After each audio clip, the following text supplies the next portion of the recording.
want to show you these pictures from just a few moments ago. President Biden exiting Air Force One in Helsinki after the NATO summit. But stateside, his administration is taking a victory lap after data showed inflation cooled again last month. His administration citing Bidenomics in action for the better-than-expected report, adding, quote, "Our economy remains strong." Biden's re-election prospects hinge on improving inflation numbers while trying to avoid a recession. Joining me now, the former governor of New Jersey, now 2024 Republican presidential candidate, Chris Christie, for his first appearance on Fox Business since launching the campaign. Welcome back. Happy to be back. Yeah, let's talk about this. President Biden, the White House, they say the economy is great. Things are wonderful, you say. Yeah, tell the American people who have seen 17% inflation since Joe Biden has come into office. And this summer, they're really feeling it, right? Because they want to go on vacation. They have to fill up their car with gas. Still well over $1.50 more expensive than it was when he came into office. They go to the supermarket to have a 4th of July barbecue. It's up 17% over where it was. They're going to be going next month in August to buy their kids clothes for back to school time. I mean, all of these things are things that are well outstripping. Wage growth's been about 3%. Price growth has been 17%. You know what that does to every family in America. So Bidenomics is just like the economics under his favorite president, Jimmy Carter. Inflation killed the Jimmy Carter presidency. Inflation is going to kill Joe Biden's presidency. Well, too. And his critics will say that expect in a second term of Joe Biden, you're going to get higher taxes, you're going to get more regulation, we're going to be even less energy independent than we are now, which isn't much from where we were before. How would you fix the economy? What would you do? What steps do you have in place right now? Well, first off, you have to cut government spending. Okay. You have to reduce it. What caused this inflation was the trillions of dollars in spending Joe Biden did after COVID. And he was warned by even people like Larry Summers, no conservative, not to do that. So first thing, I did this in New Jersey when I came in during the banking crisis, on the mortgage crisis in 2010. We had an $11 billion deficit on a $29 billion budget. We did not raise taxes. We cut 836 individual programs, and we balanced the budget. And what happened to New Jersey's economy after that? We went from 10.3% unemployment to the end of my first term, we were at 5%. We cut it in half in 4 years.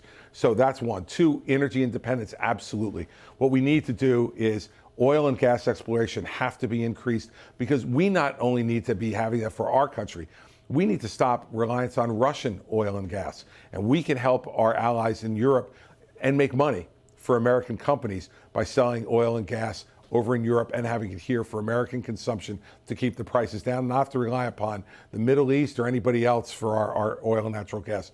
Third, we have to improve what's going on in education in this country, because the long-term problem is, you saw those test scores. The national test scores for all of our kids are going down. We're not going to be competitive with the rest of the world, and it's not going to affect me and you, but the next generation of Americans who we should be worried about. We got to have educational freedom for everybody. I'm glad you brought that up, because when you were governor of New Jersey, you took on a very powerful group known as the teachers and the teachers union, and you won. And they vote. We know that was a big risk, and you made it work. We got this new report that after COVID and the pandemic, we're finding out, speaking of our kids, that 6th, 7th, and 8th graders have now fallen short of pre-pandemic averages for reading by 16 to 19%. You've got Randy Weingarten, she's in Washington, very powerful voice there.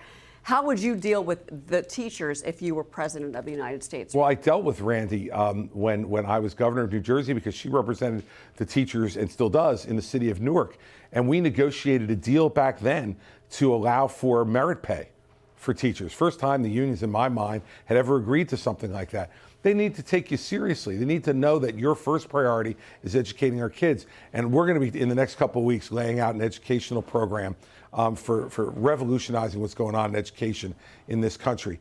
And what we need to do is put parents and the students at the front of our concerns, and make sure that parents get to choose where they want their kids to go to school. They should not, especially our urban kids, should not be trapped in these failure factories in our cities all over the country where they have no hope. No hope. The greatest gift you can give to a parent is their ability to choose where their kids will go to school. They then think they're giving their kids an opportunity to be better than they are. And that's what we all want for our kids. And that's going to mean fighting the teachers' unions. And by the way, the teachers in this country deserve a union as good as they are. And they don't get it because these folks like Randy and others are enriching themselves and gathering political power. And they now have their best ally they've ever had in the White House in Jill Biden, who's a member of the teachers union. I can guarantee you this. When Chris and Mary Pat Christie move into the White House, there won't be a member of the teachers union in that couple. Well, let's talk about another domestic policy initiative that you've already spoken about, and that is Social Security. You want to do means testing for Social Security. You made the comment over the weekend that Mark Zuckerberg doesn't need Social Security, but you say that you want to do means testing, mean it's going to be an income cutoff, right?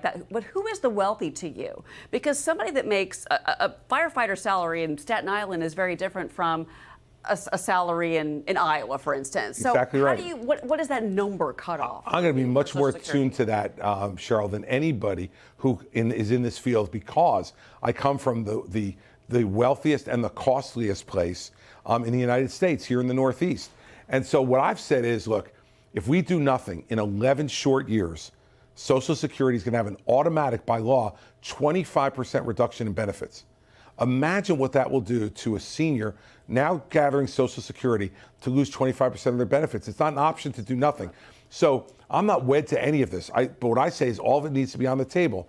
Means testing needs to be on the table. Raising the retirement age for people that are now in their 30s and 40s needs to be on the table. And no one else in the race will talk about this. You saw at Biden's State of the Union this past year, Republicans and Democrats all stood up when they said, we're not going to touch Social Security. I love Social Security. It's an important program as part of the social safety net in our country. And I'm going to be the only person on that stage who's going to be able to say, I will save and strengthen Social Security, not only for those people, for their parents and for their kids and their grandkids. No one else wants to touch it. And it's obscene that no one else wants to touch it. You know when it was fixed the last time, Cheryl? When Ronald Reagan was president. That's what you need, a Republican governor from a blue state who will come to Washington. What did he do? He fixed Social Security and he fixed immigration. Two problems that our economy needs to have fixed. And border security, which is something that we don't part have of immigration. Right now. It's part of the immigration problem. If you don't have border security, you can't fix the immigration system, because if you don't have a border, and look, let's face it, as much as Donald Trump talked about this, he built 47 miles of new wall in 4 years. That's 12 miles a year. Well, so come on now. President Biden hasn't done a great job on the border. I'm sorry, the border czar is Kamala Harris right now, right? Okay. They're both 0 for forever on that. Yeah, Biden's made it worse, Cheryl. You're absolutely right. He's made it worse. That's what I'm saying. Let's talk about a couple other things here. Well, first off, speaking of Joe Biden, I mean, in NATO, we skipped the dinner. That was a big headline. Is Joe Biden mentally, physically fit to be president right now? He's past his sell-by date. Okay. I mean, I can't make it any plainer. We can't have an 80-year-old president. He does no longer have the energy or the acuity to do this job. And by the way, I heard Nikki Haley say she wants to have mental cognitive tests. You don't need one. Just watch. Did you just watch him coming down the stairs at Air Force One? We both did. He's too old. Look, nobody beats Father Time, Cheryl. Nobody does. True. And an 80-year-old president, by the way, if the nominees, and one of the reasons I'm running, if the nominees are Donald Trump and Joe Biden, their combined age will be 160. I think we can do better in this country. There was a big GOP primary field. Obviously, the polling is at this point, we know what the polling is. And you've looked at these polls, we all have, and then you've got Trump, DeSantis, Pence, Haley, Scott, and then you've got Chris Christie. How do you break through? How do you break through in this? Because it's early. Let's be clear here. This is inning number 1. If this was a baseball game, what message do you get out there to make you stand out from that pack of other candidates right now, whether it's Haley or Vivek? Look, I think two things that Republican primary voters need and deserve. First, they deserve the truth. And you know what? Joe Biden hasn't told them the truth now for nearly 3 years, making them feel like lesser people for being conservatives, for being Republicans. And Donald Trump hasn't told them the truth. We need the truth. Second, we need results on the issues that we care about. The economy. Yes, the economy, border security and immigration, education, energy independence. Okay. And we've delivered as governor on those things. We know how to get it done. It's not like running a business. Running a government is running a government, and we need somebody who knows how to do that. And I said CEO of America Incorporated, which I believe is a very true statement. I want to ask you about crime in some of the blue cities in this country: New York, Los Angeles, San Francisco. These are liberal-run cities, but crime is out of control, and retail theft has been one of the biggest stories we've been covering. You've got Walgreens closing up shop, Macy's, all these stores in San Francisco, for instance, they're out.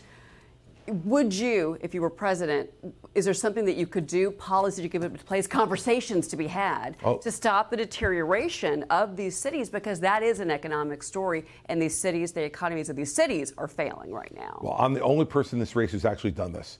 I was the United States Attorney in New Jersey for 7 years, the chief federal law enforcement officer in my state, and we put together an amazing record of stopping violent crime in our cities.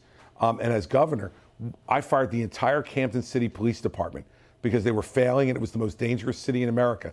We hired a brand new police department, trained them in violence de-escalation and community policing, got them out of cars, onto bicycles and on foot. And guess what's happened in 10 years, Cheryl? In 10 years, murder rate in Camden has gone down 75%. What you need to do is support our police officers, give them the training and the tools they need to do their job the right way. And those men and women are brave enough and strong enough that they'll go do it. And here's the other thing. These governors have to get rid of these woke prosecutors in places like Manhattan. As a federal prosecutor yourself. Yeah, absolutely right. Okay. Look, they've got to get rid of them. Alvin Bragg is spending more time prosecuting Donald Trump for paying off a porn star than he is prosecuting people who are committing violent crimes in the subways in this city every day. We need people who are going to enforce the law. And what I'm going to do as president is to lead that fight as someone who's done it, not someone who has to talk about it or read about it in a book. I spent 7 years of my life doing it and doing it effectively in one of the toughest states in this country, New Jersey. Before you go, would you ever consider running as an independent? No. I'm a Republican. Okay. I'm a Republican, and I have no interest in running as an independent. I want my party to have the very best candidate because I believe that the philosophy that Ronald Reagan started for us in the 1980s, that type of conservative, small government approach that Republicans bring, is the thing that will give us the greatest prosperity and freedom and growth. And I don't have any interest in going on a fool's errand and being some spoiler as an independent. An independent can't win this race, and I'm in this to win. Chris Christie, it is wonderful to have you here. Thank you so much for coming. Do not be a stranger. Will not, Cheryl. Thanks for having me. Always, I will be back. Always good to talk to you. Thank you. Christie.